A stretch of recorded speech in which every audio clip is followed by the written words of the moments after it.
No Jumper, coolest podcast in the world. And a couple weeks ago, I was at a party, saw an old friend that I hadn't seen in a long time. Yeah. The one and only Cali Plug. And I just thought to myself, I know Cali Plug has a wild story. I wonder if he's got any interviews out there. Hit YouTube, searched up Cali Plug interviews. Kind of lacking. Yeah. The story has not been told as many times as I might have thought. Now, I've heard a lot of people talk about you over the years. Sometimes bad, to be totally honest. Sometimes a little bit of salt. Mostly positive, though. It seems like most people appreciate the hustle. I just figured, you know, it's time. We gotta have a conversation with Cali Plug and find out what this trap life is really all about.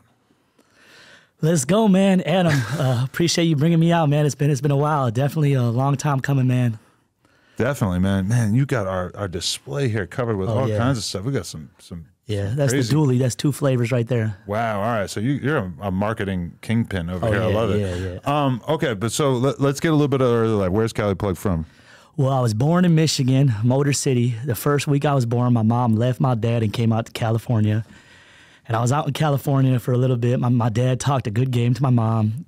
Ended up going back to Michigan, was raised in Michigan, back to Cali, back to Michigan. So you can say I had that Motor City Midwest hustle with the Cali swag. You already know. Okay, and you got put onto the weed game early, or what was life like out when you were doing your California thing? Well, man, I always liked like underground, like from hip hop to just what was on MTV, skateboarding. I just loved whatever was like just kind of frowned upon. You know what I mean? Mm-hmm.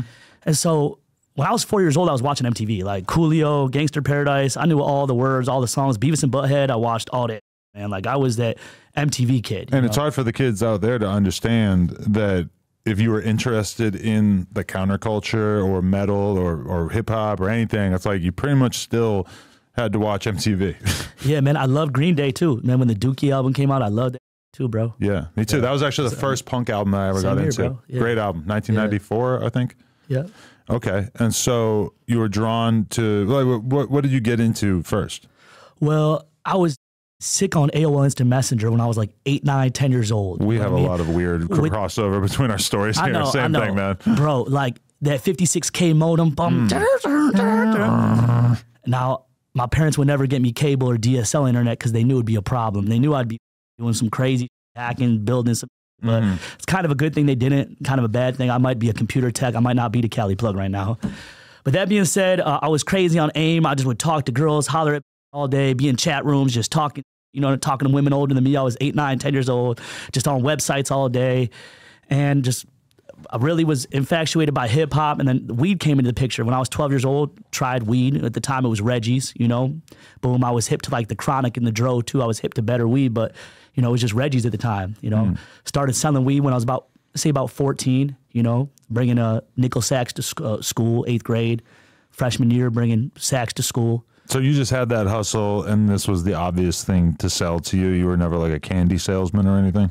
I could never hit it off with anything else. I just never had that entrepreneurship with those type of verticals, You just like the margins too much. Yeah, dude, when I was 14, like I had a whole diabolical plan, like I'm gonna sell this, get this eighth, flip this, get to an ounce, once I get the ounce to QP, and it just always went wrong. Mom finding the stash, older kids taking advantage, leaving in my homie's car, break-ins. I never could really pass that threshold of being a successful weed dealer as a teenager.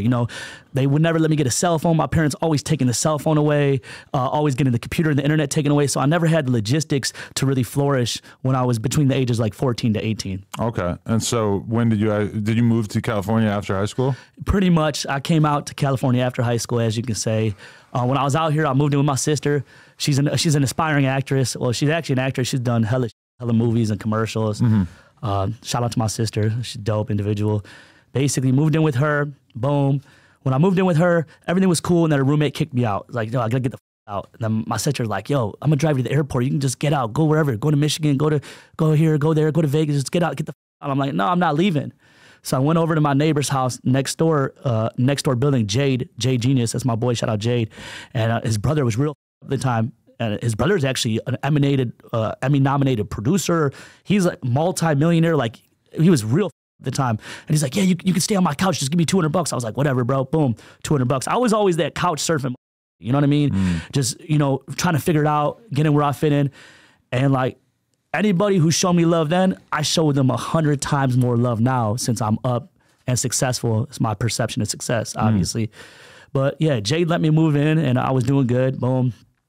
And then from there, little situation happened at Jade's crib. Boom, I had to hit the streets after that. And I was at the streets. What kind of situation? Oh, man, bro. You can bring Jade on here and ask him, bro, but it's insane. An epic situation. Yeah. Cocaine, crazy, this, all types of crazy. Migos, all types of crazy. So I'll let Jade, you'll bring him on one day, trust me, and he'll give you the whole story. But basically, hit the streets. I had nowhere to go that day. I was like, what the you know, we got kicked out the apartment, and we were kicked out. And I'm like, I got to get it now. I got to learn the streets. I got to learn. I was just doing the Valley thing, Ventura Boulevard, Sherman Oaks, Studio City. I was just living the good life, bro. I was like, man, I'm going to go to Hollywood once a week or check out Hollywood or go downtown. Downtown was nasty back then, to tell you the truth. Still is. I loved it. Little pockets of nice downtown. Yeah, so basically, I had to learn the streets, man. I had nowhere to go that night. I went to the Roosevelt Hotel and just stayed up all night. You know what I mean? I got some crazy stories about the Roosevelt. You know, just trapping there, going by the pool, meeting out of towners and English people and Australians, selling them dope. You know, selling whatever I had on me, weed, coke, pills. So you were selling everything at the time. Yeah. You know, I'd actually be up there with Nipsey. Nipsey would be up there like almost every day handing out CDs. Really? And then Nipsey just loved me. He's like, yo, you're insane, dog. Like, you don't stop. I'm like, I don't stop, bro. And so Nipsey would just pick me up in his van. Him and his homie Shady Blue, RIP Shady Blue, they would just pick me up every day and we just drive around, smoke weed, and just kick it. Like, I didn't know what the was going on at the time. Like, I didn't know about all the other, but I was just like, was it gang? I didn't know about any of that. You know how much you might not want to be in that car all the time. Yeah. We actually bumped into Suge Knight one day, and they wanted to sock his ass, but I was like, whatever. You know, at the In-N-Out on Sunset. But you said no. No, Nipsey. No. I'm like, nah. They're like, we should jump it. I was like, no, bro. What are we gonna solve by that? You know what I mean? This guy's huge too. We'd have to like, holy shit. Yeah. It's a crazy story, bro. If there was footage of Nipsey jumping Suge Knight, that would be part of the history books. R.I.P. Sure. Nipsey, yo. He definitely had faith in me. You know, he loved the brand, just like my whole alter ego, and he loved my hustle too. Definitely. Yeah. Okay. I mean, I like the image of your hustle there, that as soon as you got kicked out the spot, you were just posted up at the hotel just trying to meet people and just... You could also ask, sorry for interrupting, Young Berg too. Young Berg, hitmaker. He used to see me up there. I used to be giving them all Skittles and pills. He loved me too, bro. He's like, yo, you about to blow up, bro. Right. Yeah, it was crazy. But so you never had any kind of legal problems from selling drugs for all these years? Just minor stuff. Just like little you know, just caught with a couple ecstasy pills when I was 18. Just I was always a Skittle man. You know what I mean? The Skittle man. Yeah. When I was 16, they busted us in Detroit with a quarter of weed. The case never got pushed. You know, they didn't really give. It was Devil's Night. We were egging hookers in the D. Me and my homie Yanni were egging hookers, and I held the weed for him. He's like, "You hold on to it for me. I'm on probation." I held on to it for him. It was in my little North Face pocket in the North Face jackets. You know, the fleece. There's like 2 pockets, and like the cops patted me down like 4 times. They just knew I had some on me, and they found it. And they went and called my parents at 3 a.m. They had to pick us up from the police station. My parents were so pissed at me. Really? Yeah, but at the same time, I'm very blessed that nothing happened after that. You know what I mean?